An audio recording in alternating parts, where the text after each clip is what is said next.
সকাল থেকেই মনটা উতলা হয়েছিল, কেন জানি না। তবে পড়াটার আর মন বসছিল না। যাই হোক, পড়াটা কমপ্লিট করে তাড়াতাড়ি চলে এলাম বাড়ি। আর বাড়ি এসেই দেখো বাইরের কি সুন্দর সৌন্দর্যটা নিচ্ছিলাম। আর আজকে না রোদটা ছিল পুরো মাথার উপরে। আর তারপর দেখো বেটু এখানে ল্যাদ খেয়ে পড়ে আছে, কারণ ওর রাগ হয়েছিল। তো তারপর আমি আমার ঘরটাকে গুছিয়ে নিলাম, কেমন লাগছে বলো। আর অনেক সফট টয়েস কিনবো, যেগুলো দিয়ে আমি ঘরটা সাজাবো। আর তারপরে চলে এলাম আমি ঠাকুর পুজো করতে। তো গপুকে আজকে অক্ষয় তৃতীয়ার দিনে একটু মিষ্টিমুখ করালাম।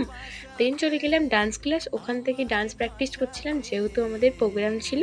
তো তারপরে বাড়ি এলাম, বাড়ি এসে ভাত টাত চাপিয়ে দিয়েছি, কারণ মা বললো মা আজকে বর্ধমান গেছিলো, ওখানে নাকি বিরিয়ানির প্যাকেট দেওয়া হয়েছে। তো তাই বিটুকে সোনপাপড়ির প্যাকেটটা আগে দিয়ে বিরিয়ানির প্যাকেটটা রেখে দিলাম। দেন আমি চলে গেলাম উনুনের কাছে, দেখলাম আজকে উনুনে রান্নাই হয়নি। তারপর দেখো কাঁঠালগুলো কত বড় বড় হয়ে গেছে না। তারপর সন্ধ্যেবেলা খেয়ে নিলাম চা। তো তারপরে দেখো মা দিদার সাথে কথা বলছিল। এই ছিল আজকে ভিডিও, ভালো লাইক করুন, শেয়ার করতে হবে। Bye bye.